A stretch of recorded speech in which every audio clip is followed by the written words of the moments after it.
Hello everyone, Assalamu alaikum. This is Pulok. আহ, আমার নতুন ব্লগের নাম হচ্ছে গো উইথ আইকে। আমি ব্লগ করার চেষ্টা করতেছি অনেকদিন ধরে, তো চিন্তা করলাম যখন করব ভালো জায়গা থেকে, ভালো পবিত্র জায়গা থেকে শুরু করি। তো আমার ব্লগের মেন জিনিস থাকবে ইনফরমেশন রিলেটেড। তো আমি বর্তমানে মক্কা অবস্থান করছি। তো উমরা হজের সমস্ত ব্যাপারগুলো নিয়ে আমি ব্লগটা তৈরি করব কয়েকটা পর্বে। আশা করি আপনারা ব্লগগুলো দেখবেন এবং আপনাদের ভালোবাসা, লাইক, সাবস্ক্রাইব করবেন। আপনাদের ভালোবাসা এবং আপনার সঙ্গে থাকলে চেষ্টা করব আরও ভালো ভালো কিছু ব্লগ নিয়ে আসার। ততদিন তখন আমার সাথে থাকেন, উপভোগ করেন। তো আমাদের ব্লগের কয়েকটা পর্বে ভাগ হবে, ঢাকার থেকে শুরু করে মদিনাস পর্যন্ত, মদিনা, জেদ্দা, টোটাল জিনিসগুলো যেভাবে খুব সহজভাবে তুলে ধরার চেষ্টা করব। আর ভুল ত্রুটি হলে একটু ক্ষমা সুন্দর দৃষ্টিতে দেখবেন, যেহেতু নতুন। আপনাদের ইন্সপিরেশনই আমাকে আরও নতুন নতুন ব্লগ বানাতে সাহায্য করবে। থ্যাংক ইউ, ধন্যবাদ, সঙ্গে থাকবেন। 21শে ডিসেম্বর 2024 দুপুর 3টা উমরার উদ্দেশ্যে যাত্রা শুরু করি। গন্তব্য হজরত শাহজালাল ইন্টারন্যাশনাল এয়ারপোর্ট। খুব সুন্দর কুয়াশা মাখা ওয়েদার সেদিন ছিল। এক্সপ্রেসওয়ে দিয়ে আমরা এয়ারপোর্টের উদ্দেশ্যে রওনা করি। ঢাকার ভিউ দেখতে দেখতে আমরা এই 3:30 এয়ারপোর্টে অলরেডি চলে আসি। তো আমার ফ্লাইট টাইম ছিল 6:45, ঢাকা থেকে দুবাই 2 ঘন্টার ট্রানজিট ছিল। প্লেন ছাড়া সবসময় মনে রাখবেন যে প্লেন ছাড়া 2 ঘন্টার আগে আপনাকে অবশ্যই এয়ারপোর্টে থাকা উচিত, এবং 48 আওয়ার আগে আপনি আপনার চেক ইনটি সেরে নেবেন। চেক ইনটি সেরে নিলে আপনার পছন্দ মতো সিটটি আপনি বুকিং দিয়ে রাখতে পারবেন। আর ইমিগ্রেশনের জন্য অবশ্যই আপনাকে valid passport, NOC copy, hotel রিজার্ভেশনের copy, visa copy, e visa copy, এগুলো সাথে রাখবেন, যাতে ইমিগ্রেশন অফিসার খুব সহজেই আপনার ইমিগ্রেশনটি সম্পন্ন করতে পারে। ইমিগ্রেশন শেষ করে, যেহেতু হাতে 2 ঘন্টা সময় ছিল, তো এমটিবি এয়ার লাউঞ্জের দিকে যাই। যেহেতু আমি একজন এমটিবি এয়ার লাউঞ্জের ক্রেডিট কার্ড হোল্ডার, তো তাদের এমটিবি এর ক্রেডিট কার্ড হোল্ডারদের একটা ভিআইপি লাউঞ্জ সেবা আছে, সেই সেবা নিতে আমি এমটিবি এয়ার লাউঞ্জে চলে যাই। বেশ পরিপাটি, খুবই সুন্দর, পরিষ্কার পরিচ্ছন্ন, ওয়েল ডেকোরেট একটি লাউঞ্জ ছিল। ফ্রুটস, স্ন্যাক্স, স্যান্ডউইচ, নুডলস, অনেক কিছুই সেখানে খাবার ছিল, যেহেতু বিকালের বেলা।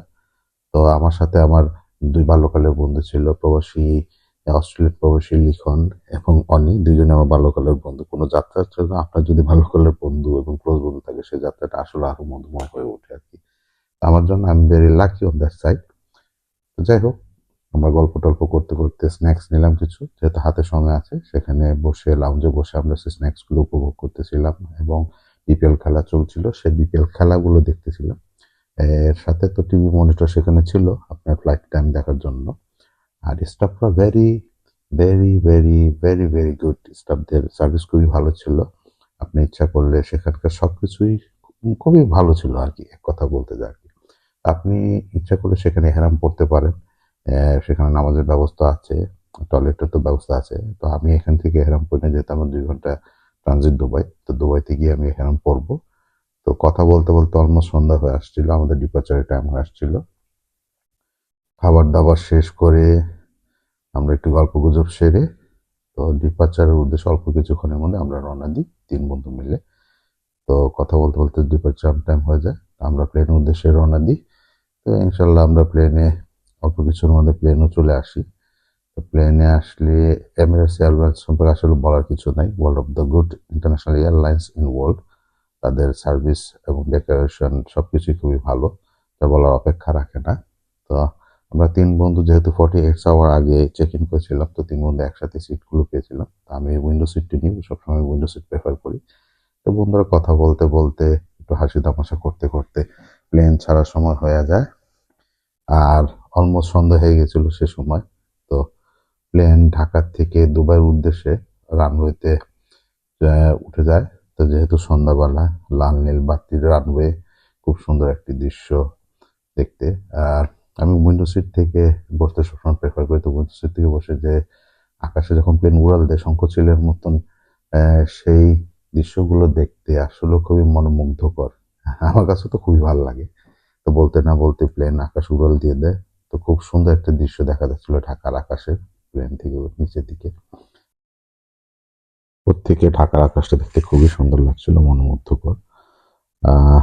আকাশ দেখতে দেখতে আমাদের ডিনার চলে আসে। খুব সুন্দর ডিনার ছিল। লাম বিরিয়ানি ছিল, ডেজার্ট, বাটার বন, আর ড্রিঙ্কস তো ছিল। আর এয়ার হোস্টেসরা very friendly, good food, good service. Emirates এয়ারলাইন্সের নিঃসন্দেহে এটা বলার কোনো অবকাশ নেই। খাবার তো কোয়ালিটি খুবই ভালো। হ্যাঁ, খাবার কোয়ালিটি আমাদের লাম বিরিয়ানির সাথে মাসকলার ডাল আর বাকি তো বললামই যা ছিল আর কি। আর ডেজার্টে খুবই মজাদার ডেজার্ট ছিল, আমার কাছে তো খুব ভালো লাগছে, ভালো লাগলো আর কি। তো এয়ার হোস্টেসরা ওনার প্রদান আমাদের 3 বন্ধুকে 3টি ছবি গিফট করে, যা রিয়েলি অসম। আমার জন্য একটা memorable gift. Thank you Emirates airlines, নিঃসন্দেহে এটি একটা ভালো গিফট। আমরা জর্ডান আকাশ সীমানা পার করে দুবার আকাশ সীমানার মধ্যে প্রবেশ করি। খুব মনোমুগ্ধকর একটা দৃশ্য ছিল, দেখার মতন।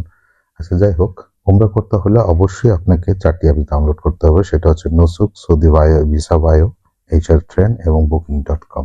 এছাড়া 6 মান্থ ভ্যালিডিটির একটা পাসপোর্ট অবশ্যই লাগবে, NOC, ই ভিসা, HR ট্রেনের টিকিট কপি, হোটেল রিজার্ভেশনের কপি, এগুলো তো আপলোড করতে হবে। এবং এন্ডোজ করতে হবে ফরেন কারেন্সি, অবশ্যই আপনাকে পাসপোর্ট এন্ডোজমেন্ট করতে হবে। এবং একটা ক্রেডিট কার্ড অবশ্যই আপনার দরকার সেখানে পেমেন্ট করার জন্য, এবং সেই ক্রেডিট কার্ডটি আপনি অবশ্যই পাসপোর্টে এন্ডোজমেন্ট করে নেবেন। আর সবসময় প্লেন ছাড়া 24 ঘন্টা আগে, 48 আওয়ার বিফোর, নট 24 ঘন্টা, 48 আওয়ার বিফোর আপনি অনলাইন চেক ইন করে নিলে আপনার পছন্দের মতো সিটটি আপনি রিজার্ভেশন করে নিতে পারবেন। সব বিস্তারিত ইনফরমেশন নিয়ে ইনশাল্লাহ নেক্সট ব্লগে আপনাদের সামনে হাজির হব। পাশে থাকা বেল বাটনটি অবশ্যই আপনারা বাটনটি প্রেস করে রাখবেন নেক্সট ব্লগটি আসলে, যাতে আপনারা ইনফরমেশনটি পান, সেজন্যই। আর কিভাবে কখন টিকিট করবেন, কখন বুকিং করবেন, কিভাবে কি করা যায়, সেগুলো নিয়ে বিস্তারিত নেক্সট ব্লগে হবে। অবশ্যই লাইক, কমেন্ট, শেয়ার এবং সাবস্ক্রাইব করবেন। আপনাদের উৎসাহ আমাকে নেক্সট ব্লগগুলো করতে আরো সাহায্য করবে। তো ইনশাল্লাহ দেখা হচ্ছে নেক্সট ব্লগে আরো ইনফরমেশন নিয়ে। ততদিন ভালো থাকবেন। Thank you very much. আল্লাহ হাফেজ। আসসালামু আলাইকুম।